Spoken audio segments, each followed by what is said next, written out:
मित्रों, मेरा पहला सवाल ये उठाना है, चुनाव आते हैं, चुनाव जाते हैं, क्या कांग्रेस पार्टी के राष्ट्रीय अध्यक्ष ने सारी मर्यादाएं छोड़ दी हैं क्या?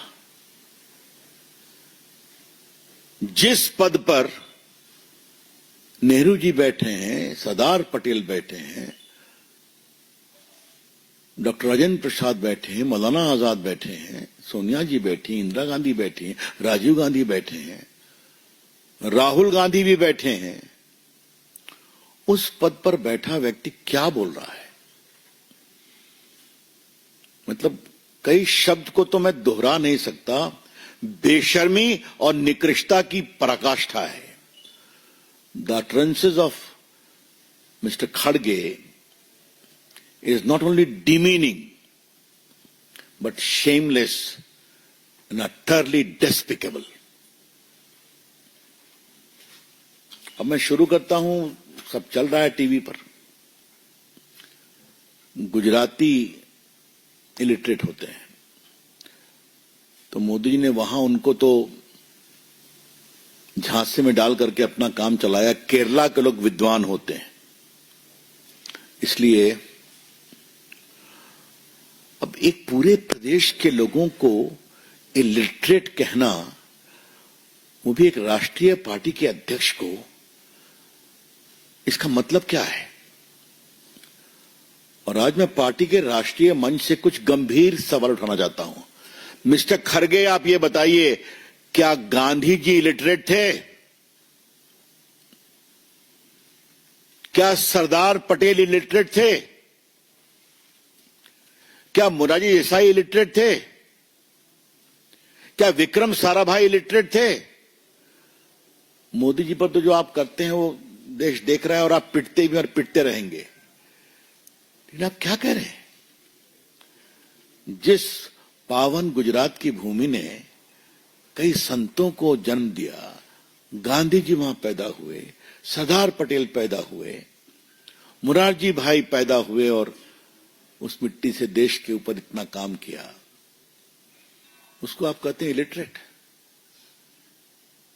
मैंने बार बार कहा है संसद में कि राहुल गांधी होमवर्क नहीं करते हैं। अध्यक्ष का भी वही हाल, न लिखते हैं न पढ़ते हैं। क्या मतलब है इसका? वैसे थोड़ा सा उनकी जानकारी के लिए मैं बता दूं कि लिटरेसी रेट गुजरात का है 82%, और उसमें मोदी जी के आने के बाद बहुत इजाफा हुआ है। देश भर में हुआ है, हर प्रदेश में हुआ है। आज हमें बहुत गर्व है कि भारत की लिटरेसी बहुत आगे बढ़ गई है। तो आप मोदी जी से नफरत करते हैं तो कुछ भी बोल देंगे। Mister Kharge, you owe an apology to the country. BJP की ओर से हम मांग करते हैं कि कांग्रेस पार्टी के राष्ट्रीय अध्यक्ष माफी मांगे।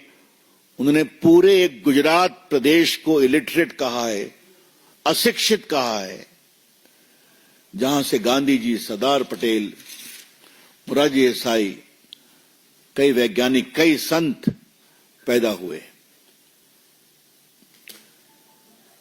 और मेरा एक सवाल राहुल गांधी से क्या मैं पूछूं? सोनिया गांधी जवाब दें, क्या इससे वो सहमत हैं अपने राष्ट्रीय अध्यक्ष की टिप्पणी से? प्रियंका जी जवाब दें, क्या इससे सहमत है वो?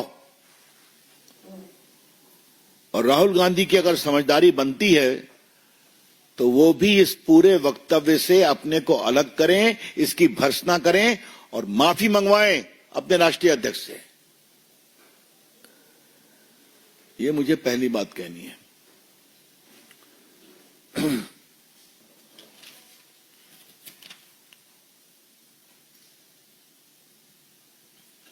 अब देखिए, इन्होंने अच्छा मुझे दे दिया कि गुजरातियों को इलिटरेट नहीं कहा है, बिहार यूपी को भी कह दिया है। अब मैं बिहार से हूं, देवेंद्र बाबू, आपकी क्या प्रतिक्रिया है इस पर? कुछ हम जानना चाहेंगे आपसे। मतलब आप देश में विभाजन करना चाहते हैं क्या? कांग्रेस पार्टी को हो क्या गया है?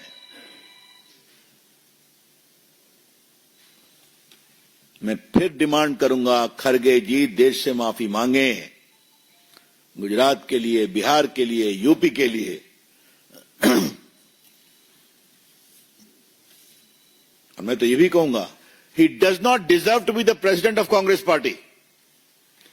जिस तरह से एक राष्ट्रीय पार्टी के राष्ट्रीय अध्यक्ष के द्वारा देश के इतने बड़े तबके के लोगों को अशिक्षित करके अपमानित किया गया है, उनको जरा भी अब कोई नैतिक आधार नहीं है कि वो कांग्रेस पार्टी के राष्ट्रीय अध्यक्ष रहे। मित्रों, दूसरा तो इनका वक्तव्य और भी ऑफेंसिव है। आपने सुना होगा,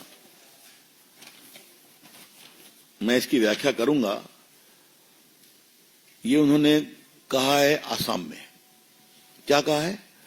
अगर कोई जहरीला सांप आपके सामने से गुजर रहा है, आप नमाज भी पढ़ रहे हैं, तो नमाज छोड़कर उस जहरीले सांप को मारना, ये कुरान में कहा है। और मैं यही कहूंगा, आपको नमाज छोड़ना है तो परवाह नहीं, ये जहरीला सांप है आरएसएस और बीजेपी। इसको अगर आप नहीं मारेंगे, आप कभी नहीं बचेंगे। ये क्या है भाई? ये कौन सी बात आप बोल रहे हैं मिस्टर खड़गे? देश में सांप्रदायिक तनाव पैदा कर रहे हैं, देश के अल्पसंख्यक समाज को उकसा रहे हैं आप, उनके धार्मिक भावनाओं के साथ खिलवाड़ कर रहे हैं आप। अभी आरएसएस की बात में आता हूं, लेकिन क्या स्तर है ये कि आप मिस्टर खड़गे, you have blatantly and unabashedly sought to stoke communal fire by pandering to the ugly religious sentiments of Muslim community. कि नमाज छोड़कर मारो सांप की तरह। इससे बड़ी कोई भद्दी शर्म की बात हो सकती है क्या? खड़गे साहब को मैं एक बात कहना चाहता हूं। मैं भी संघ का स्वयंसेवक हूं और बहुत लोग हैं, और मैंने राहुल गांधी को एक बार संसद में कहा था, आज वही ज्ञान मुझे खड़गे साहब को देना है। राहुल गांधी ने उस दिन संघ पर बहुत हमला किया था, तो मैंने कहा, मिस्टर राहुल गांधी, आपके पिताजी, आपकी माताजी, आपकी दादी जी और आपके परनाना जी जब से सत्ता में आए तब से संघ की आलोचना करते रहे। संघ कहां से कहां पहुंच गया। आज बड़ी संख्या में संघ के स्वयंसेवक संसद में बैठे हुए हैं, और आप कहां हैं देख लीजिए। देश का प्रधानमंत्री भी स्वयंसेवक है। कभी तो सोचना चाहिए कि देश की जनता इस तरह की टिप्पणियों को पसंद नहीं करती। लेकिन उससे बड़ा सवाल है, श्रीमान खड़गे ने तो सारी मर्यादाओं की सीमाओं का उल्लंघन नहीं किया, बेशर्मी से उसको लांघ दिया। देश की राजनीति का थोड़ा मेरा अनुभव है, इस तरह के शब्द तो वामपंथी भी नहीं बोलते हैं, जो घोर एंटी आरएसएस हैं। इस तरह के शब्द तो माओवादी भी नहीं बोलते हैं। तो पता नहीं सोनिया जी और राहुल गांधी ने किस महान विभूति को बैठा रखा है राष्ट्रीय अध्यक्ष के रूप में। और डूबेंगे कांग्रेस, और बुरी हार होगी कांग्रेस पार्टी की। अगर इस तरह की बात उनका राष्ट्रीय अध्यक्ष बोलेगा तो कांग्रेस पार्टी का भविष्य जो भी कुछ बचा है वो भी समाप्त हो जाएगा। मैं इस पूरे वक्तव्य की बहुत भर्त्सना करता हूं। आई condemn this very not only unfortunate but very shameful comment against the RSS.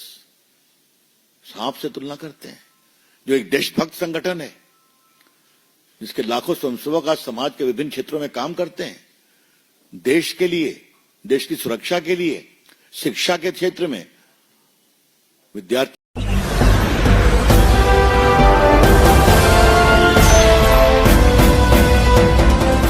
आप देख रहे हैं लाइव न्यूज 99, राष्ट्र सबसे पहले।